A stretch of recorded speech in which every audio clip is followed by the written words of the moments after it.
अस्सलामुअलैकुम एवरीवन। आज की वीडियो के अंदर हम डिस्कस करेंगे एग्जामिनेशन ऑफ थ्रॉट जो आपकी ईएनटी की ऑस्पी के अंदर आती है कि आपने किस तरह से एग्जामिनेशन करनी होती है थ्रॉट की। तो हम जल्दी से देख लेते हैं आपने कैसे करनी है। फर्स्ट ऑफ ऑल आपने एग्जामिनेशन करनी होती है ओरल कैविटी की, देन आपने एग्जामिनेशन करनी है ओरोफेरिंक्स की, नेक की एग्जामिनेशन करनी है, थोड़ा एग्जामिनेशन करनी होती है लेरिंग्स की, आपने आईडीएल यानी इनडायरेक्ट लैरिंजियोस्कोपी करनी होती है, थायराइड की एग्जामिनेशन करनी है, एंड देन ही आपने ऑसोफेगस की एग्जामिनेशन करनी होती है। तो हम one by one step wise देखते हैं कि आपने किस तरह से अपनी एग्जामिनेशन को प्रोसीड करना है। फर्स्ट ऑफ ऑल आपकी एग्जामिनेशन जो है वो स्टार्ट होती है with the help of your introduction. आपने सबसे पहले अपने आप को इंट्रोड्यूस करना होता है। आपका जो भी नाम है आपने बताना है कि मेरा नाम ये है और मैं 4th ईयर एमबीबीएस की स्टूडेंट हूँ। मैं आपके गले का मुआयना करना चाहती हूँ जिसके अंदर आपको कोई तकलीफ़ नहीं होगी। ठीक है, आपने सबसे पहले इंट्रोड्यूस करना है, देन आपने कॉन्सेंट लेनी है, कॉन्सेंट ले ली, देन आपने अपना एग्जामिनेशन स्टार्ट करना है।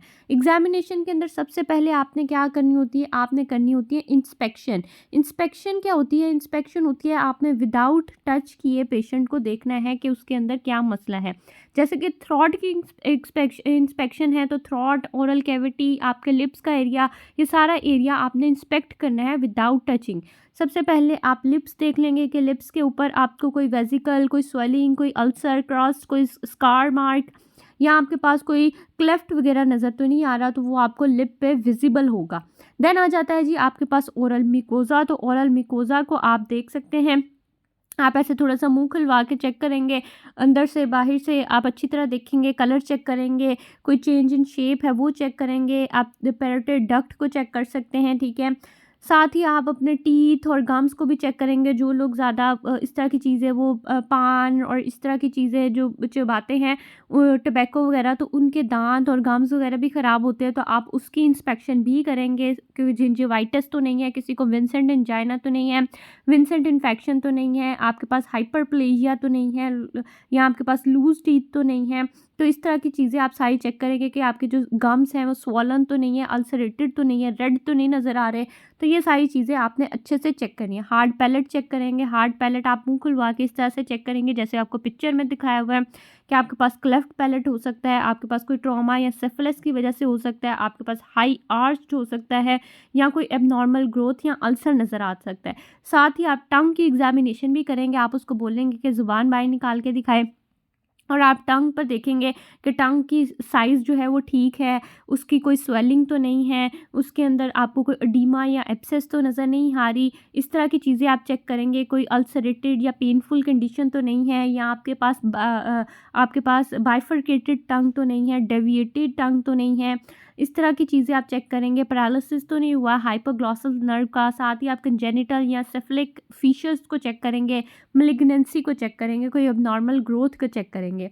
साथ ही आप देख लेंगे अपने थ्रॉट वाले एरिया के अंदर के माउथ का जो फ्लोर है वो ठीक है, नीचे से आपको सारा कुछ सही नज़र आ रहा है, उधर कोई स्वेलिंग या आपको कोई डर्मोइड सिस्ट या इस तरह की कोई मेलिग्नेंसी, अल्सर या स्कार, कोई इस तरह की चीज़ आपको नज़र तो नहीं आ रही। तो ये सारी चीज़ें आपकी इंस्पेक्शन के अंदर आएंगी। साथ ही आपने चेक कर लेना है कि पेशेंट के अंदर आपको टॉन्सल जो है वो स्वेल तो नहीं नज़र आ रहे, उसके अंदर कोई आपको पस की लेयर तो नहीं नज़र आ रही। डिफ्थेरिया के अंदर एक पस की लेयर बन जाती है, पूरी मेम्ब्रेन एक कवर कर लेती है आपके टॉन्सल को, तो आपने वो चेक करना है। इस तरह की सारी छोटी छोटी चीज़ें जो आपको इंस्पेक्शन से नज़र आती हैं, तो आपने सारी चीज़ों को इंस्पेक्ट करना है। आपने सबसे पहले बाहर गले के एरिया को अच्छे से इंस्पेक्ट कर लेना है। देन आपने लिप्स के एरिया को अच्छे से इंस्पेक्ट करना है कि लिप्स के ऊपर आपको कोई बाइफरकेशन, कोई रेन्यूला, कोई आपको वहाँ पर एब्सेस या कुछ भी इस तरह का, या कलर तो चेंज नहीं है, कोई स्वेलिंग, कोई एब्सेस, कोई अल्सरेशन, इस तरह की चीज़ तो नज़र नहीं आ रही, तो वो आपने इंस्पेक्ट कर लिया। फिर आपने मुंह खुलवा के अपने गम्स, टीथ, फिर आपने फ्लोर ऑफ द माउथ, टंग आपने चेक कर ली, फिर आपने पीछे से टॉन्सिल इंस्पेक्ट कर लिया। तो ये सारी चीज़ें आपने इंस्पेक्ट कर ली।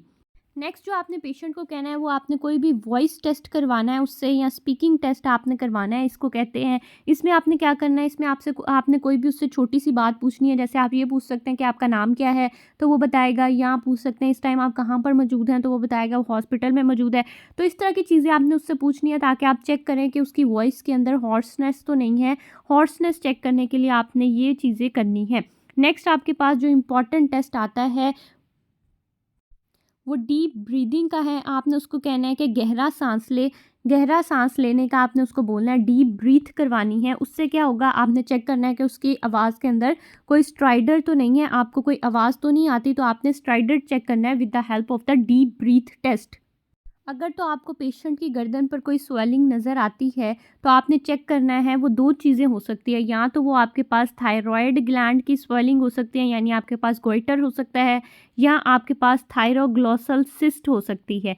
तो आपने ये दोनों चीज़ों को किस तरह से चेक करना है, आपने सबसे पहले पेशेंट को कहना है कि कुछ इस तरह से स्वेलिंग की कंडीशन करे, जैसे वो कुछ खा रहा है, वो स्वेलो कर रहा है, तो स्वेलो करे, कुछ निगलने की कोशिश करे। तो वो जब स्वेलो करेगा, तो अगर वो जो आपके पास स्वेलिंग है वो मूव करती है उस स्वॉलो करने से, तो ये आपके पास थायरॉइड या आपके पास गोइटर हो सकता है। लेकिन अगर वो नहीं मूव करी, तो वो आपके पास कुछ और हो सकता है, कुछ और के अंदर वो आपके पास थायरोग्लॉसल सिस्ट हो सकती है। अब थायरोग्लॉसल सिस्ट को चेक करने के लिए हम कौन सा टेस्ट कराते हैं, हम टंग प्रोट्रूजन टेस्ट कराते हैं। उसके अंदर क्या होता है, हम पेशेंट को कहते हैं कि अपनी ज़ुबान को बाहर निकाले। जब वो ज़ुबान बाहर निकालता है, तो ज़ुबान बाहर निकालने के नतीजे के अंदर उसकी जो स्वेलिंग होती है वो अपवर्ड या डाउनवर्ड मूव करती है, उसकी मूवमेंट होती है, तो हमें पता चल जाता है कि ये थायरोग्लॉसल सिस्ट है। ठीक है, इस तरह से आपने डिफ्रेंशिएट करना है अपने गोइटर के अंदर एंड साथ ही अपने थायरोग्लॉसल सिस्ट के अंदर। ठीक हो गया, ये आपके डिफ्रेंशिएटिंग पॉइंट इंपॉर्टेंट है। साथ ही आपने पेशेंट से ये भी पूछ लेना है कि उसको स्वॉलो करते हुए या उसको बोलते हुए कहीं पेन वगैरह तो गले में नहीं महसूस होती, तो ये बातें भी आपने पूछ लेनी है। देन नेक्स्ट आपके पास आ जाता है जी पाल्पेशन का प्रोसीजर। तो पाल्पेशन के अंदर आपने क्या करनी है, आपने पाल्पेशन करनी है, आपने पाल्पेट करके चेक करना है सारा नेक का एरिया, कि वहाँ पर कोई स्वेलिंग तो नहीं है, कोई टेंडरनेस तो नज़र नहीं आ रही, आपको कोई टेम्परेचर या फीवर की कंडीशन तो नहीं है, इस तरह की कोई भी चीज़, कोई सिस्ट वगैरह प्रेजेंट तो नहीं है। तो आपने ये सारा कुछ इंस्पेक्ट कर, ये सारा कुछ पाल्पेट करके देखना है। आपने पूरा नेक का एरिया पाल्पेट करना है। देन आपने यहाँ पर लिप्स के एरिया में, देन आपने मुंह को खुलवाना है और आपने टंग डिप्रेसर के ज़रिए से पूरा माउथ चेक करना है। सबसे पहले आपने 2/3 जो आपकी इंटीरियर 2/3 जो है टंग का, उसको टंग से डिप्रेस करके देखना है। फिर आपने टंग के साइड में पूरा आपने floor of the mouth check करना है। फिर आपने दोनों वॉल्स को चेक करना है। फिर आपने आपने टंग के जो अंदर का एरिया है, यानी आपके इनर लिप्स के अंदर का जो एरिया है, उसको इंस्पेक्ट करना है with the help of the tongue depressor, जिसको हम वेस्टिब्यूल कहते हैं। आपने वेस्टिब्यूल को अच्छे से देखना है। आपने टंग डिप्रेसर के ज़रिए से दोनों साइड्स को अच्छे से देखना है। अपर लिप के इनर वाले एरिया को भी देखना है, नीचे वाले लिप के भी इनर वाले एरिया को देखना है, और टंग के ऊपर भी आपने अच्छे से टंग डिप्रेसर करके टॉन्सिल्स को इंस्पेक्ट करना है, उनके साइज़ को देखना है, उनकी प्रेजेंस को देखना है कि वो प्रेजेंट है, एब्सेंट है, उनके ऊपर कोई मेम्ब्रेन तो नहीं है, वो वाइटिश है या येलोइश, कोई स्पॉट्स तो उसके ऊपर प्रेजेंट नहीं है। आपने उसका कलर चेक करना है कि वो डार्क रेड है या रेडिश है या येलोइश है, किस कलर के हैं। फिर आपने चेक करना है कि उसके ऊपर कोई अल्सर तो नहीं है। फिर आपने चेक करना है कि उसके ऊपर कोई मेम्ब्रेन तो नहीं आ गई, जैसे मैंने आपको बताया था कि डिप्थीरिया के अंदर आ सकती है, मेम्ब्रेनस टॉन्सिलाइटिस के अंदर आ सकती है, विंसेंट एंजाइना के अंदर आ सकती है। तो आपने सारी मेम्ब्रेन वगैरह चेक करनी है। देन आपने चेक करना है कि कोई रिटेंशन सिस्ट तो नहीं है, पेपिलोमा, फाइब्रोमा, कैंसर तो नहीं है। देन आपने चेक करना है कोई पेरीटॉन्सिलर एब्सेस तो नहीं है, पैराफरेंजियल एब्सेस तो नहीं है, कोई ट्यूमर तो नहीं है। पिलर्स को चेक करना है, टॉन्सिल्स को देखना है, मिकोजा को अच्छे से देखना है। तो ये सारी चीज़ें आपने अच्छे से देखनी है। देखें, आपको डायग्राम में बहुत अच्छे से दिखाई हुई है।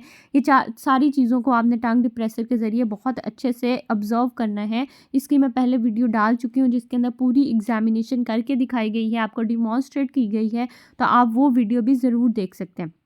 देन आपने पैलेट को एग्जामिन करना है। पैलेट के अंदर आपने क्या करना है, टंग डिप्रेसर कराना है और अपने पेशेंट को बोलना है कि आह का साउंड निकालें, और आपने देखना है कि पोजीशन ऑफ यूवला क्या है, वो सेंटर में रहता है या वो मूव करता है, क्या मूवमेंट होती है, आपने ये सारा कुछ चेक करना है। देन आपने पोस्टीरियर फ्रिंजियल वॉल को भी चेक करना है कि उसका मिकोजा का कलर क्या है, कोई क्रस्टिंग तो नहीं है, कोई गैग रिफ्लेक्स एब्सेंट या प्रेजेंट तो नहीं है। ये सारा कुछ आपने चेक करना है। देन आपके पास आ जाती है एग्जामिनेशन ऑफ नेक। तो एग्जामिनेशन ऑफ नेक के अंदर सबसे पहले इंस्पेक्शन थी, जिसमें आपने सिमेट्री देख लेनी थी, उसके अंदर कोई स्वेलिंग, कोई स्कार मार्क, रेडनेस, पल्सेशन, कोई पिगमेंटेशन वगैरह तो नहीं है, ये आपने देख लेना था। उसके बाद आप वल्सवा मैन्यूवर करवा सकते हैं, लेकिन ऐसा सच कोई ज़रूरत नहीं है। उसके बाद आप पाल्पेट करके देखेंगे हायर्ड बोन को, आप थायराइड कार्टिलेज को, थायराइड नोच को पाल्पेट करेंगे। देन आप उसके बाद क्या करेंगे, ट्रेकियल रिंग्स को, आप क्रिकॉइड कार्टिलेज को। उसके बाद आप लरिंजियल क्रेपिटस कराएंगे। लरिंजियल क्रेपिटस क्या होता है कि आप दोनों साइड से अपने लैरिंग्स को पकड़ते हैं और उसको थोड़ा सा जर्क देते हैं तो आपको एक साउंड सुनाई देता है, that is known as the laryngeal crepitus, और ये नॉर्मली प्रेजेंट होता है। जैसे कि हमने नोज़ में पढ़ा था कि नेज़ल क्रेपिटस जो है वो एबनॉर्मली प्रेजेंट होता है, लेकिन आपके पास जो लरिंजियल क्रेपिटस होता है दैट इज़ प्रेजेंट नॉर्मली। तो ये आपके पास एक नॉर्मल कंडीशन है, हर एक में प्रेजेंट होती है। नेक्स्ट हमारे पास आ जाती है एग्जामिनेशन ऑफ लेरिंग्स किस तरह से करनी है। तो लेरिंग्स की एग्जामिनेशन के अंदर आपके पास एक्सटर्नल एग्जामिनेशन आ जाती है, देन आपके पास इनडायरेक्ट लेरिंजियोस्कोपी है, आपके पास डायरेक्ट लेरिंजियोस्कोपी है, एंड देन आपके पास examination of cervical lymph nodes है। तो जो इनडायरेक्ट होती है वो कॉमनली आपने करके दिखानी होती है, जिसको IDL कहते हैं, यानी इनडायरेक्ट लेरिंजियोस्कोपी जो आपने करके दिखानी होती है या आपने परफॉर्म करनी होती है। That is one of the major part of your inspection या of your examination in the throat. तो ये आपने ज़रूर करनी होती है। और साथ ही आपके पास आ जाता है लास्ट के अंदर सर्वाइकल लिम्फ नोड की एग्जामिनेशन। आपके पास एक्सटर्नल एग्जामिनेशन में आपने चेक करना है कि कोई रेडनेस वगैरह स्किन पे तो नहीं है, कोई स्वेलिंग, कोई स्कार मार्क, सिमेट्री चेक कर लेनी है कार्टिलेज की, आपने लेरेंजियल क्रेपिटस देख लेना है, ये सारा कुछ देखना है। उसके बाद आपके पास आ जाता है जी इनडायरेक्ट लेरेंजियोस्कोपी।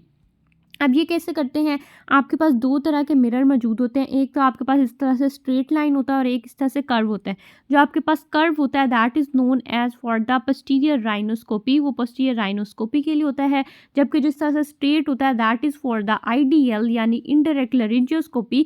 तो आपने हमेशा अपना जो इंस्ट्रूमेंट उठाना है दैट वुड बी ये स्ट्रेट लाइन वाला।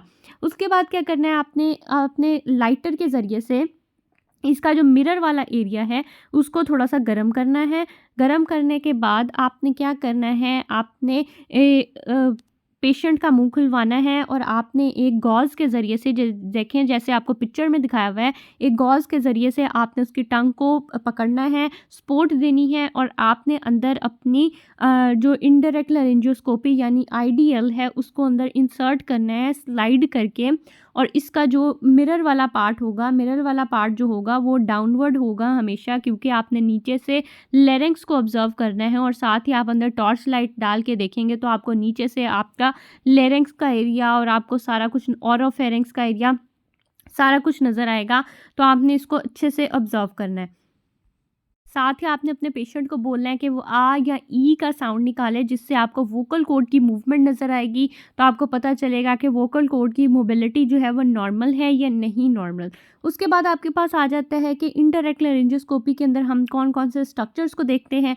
तो आपके पास ऑरोफेरेंक्स के अंदर बेस ऑफ टंग, आपके पास लिंगुअल टॉन्सल्स, आपके पास क्या देख सकते हैं, medial and lateral glosso epiglottic folds देख सकते हैं और वेलिक्यूला देख सकते हैं। देन आपके पास लरिंजियोफेरेंक्स के अंदर पेरिफोसा देख सकते हैं।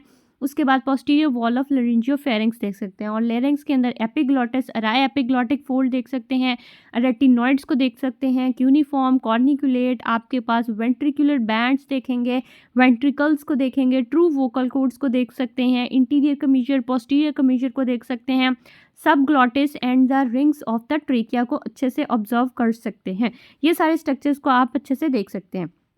अब इनडायरेक्ट लेरेंजियोस्कोपी के अंदर आपके पास कुछ आपको ड्रॉबैक्स भी हो सकते हैं। ये हो सकता है कि पेशेंट जो है वो काफ़ी नर्वस है तो वो सही तरह से इनडायरेक्ट लेरेंजियोस्कोपी आपसे करवाएगा नहीं, या ये हो सकता है कि आपके पास ज़्यादा अंदर ले जाने की वजह से आपके पास गैग रिफ्लेक्स हो सकता है, या आपके पास अगर ज़ुबान का साइज़ बड़ा है तो तब आपको ये करने में मुश्किल पेश आ सकती है।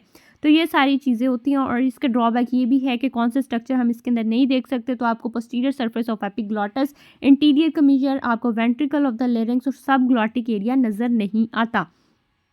नेक्स्ट आपके पास आ जाती है जी डायरेक्ट लेरेंजियोस्कोपी।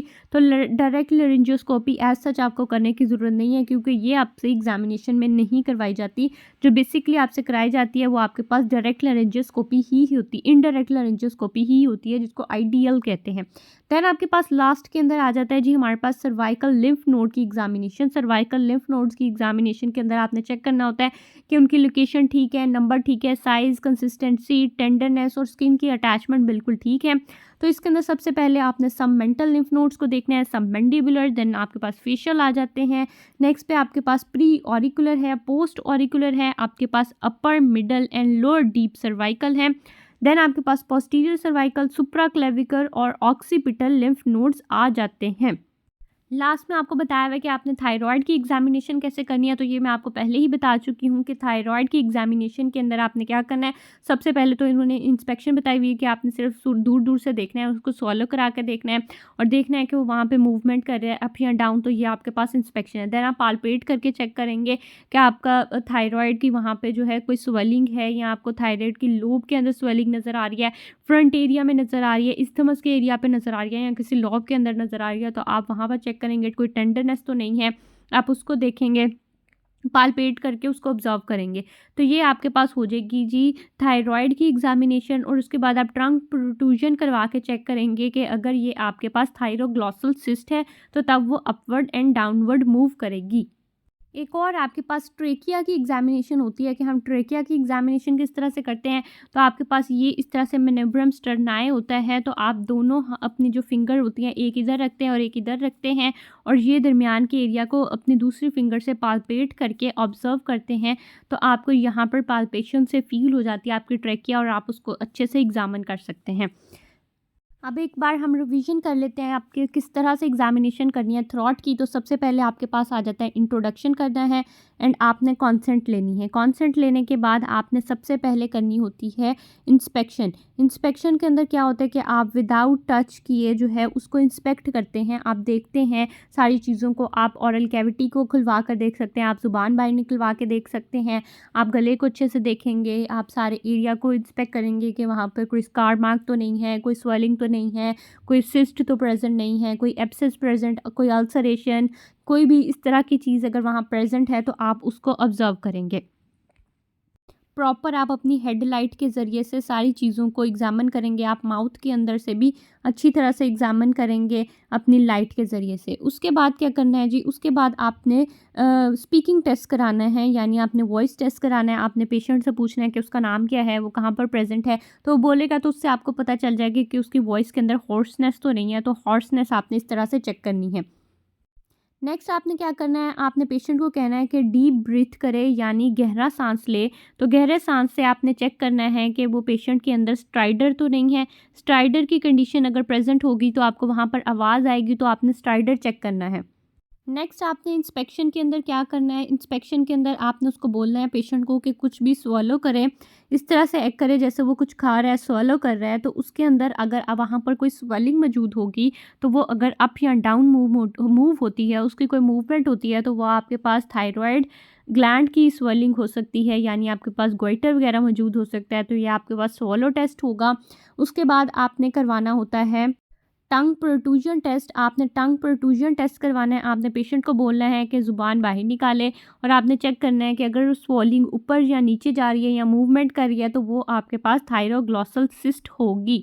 इस तरह से आपके पास लास्ट में जो हमारे पास स्टेप आता है फॉर द इंस्पेक्शन, उसके अंदर आपने क्या करना है, पेशेंट को पूछना है कि उसको बोलते हुए या कुछ भी निगलते हुए, खाते हुए कोई दर्द वगैरह महसूस तो नहीं होती, या कहीं भी आपके थ्रोट के एरिया में उसको दर्द महसूस तो नहीं होती। तो आपने उससे पेन का भी ज़रूर पूछना है। थर्ड नंबर पे हमारे पास आ जाती है एग्जामिनेशन विदाउट इंस्ट्रूमेंट, यानी हमने इंस्ट्रूमेंट के बगैर अब एग्जामिनेशन करनी है। अब इसके अंदर क्या होता है, इसके अंदर आपके पास नंबर 1 आ जाता है जी लैरिंजियल क्रेपिटस चेक करना है। आपने दोनों हाथ से अपने लेरिंक्स को पकड़ना है, आप अपने गले के ऊपर और आप पेशेंट के गले के ऊपर, और आपने थोड़ा सा उसको जर्क देना है और महसूस करना है कि आपको एक आवाज़ महसूस होगी जिसको लैरिंजियल क्रेपिटस कहते हैं। और ये एक नॉर्मल कंडीशन है, हर एक में प्रेजेंट होती है। अगर ये प्रेजेंट नहीं होगी तो तब आपके पास कोई भी डिफॉर्मिटी हो सकती है। सेकंड आपने क्या करना है, आपने टंग डिप्रेसर के ज़रिए से टंग को डिप्रेस करना है। आपने इंटीरियर 2/3 को टंग को डिप्रेस करना है। आपने पीछे तक नहीं लेके जाना, वरना आपको गैग रिफ्लेक्स हो सकता है। आपने टंग को डिप्रेस करके टंग को ऑब्जर्व करना है। आपने सारी ओरल कैविटी को ऑब्जर्व करना है।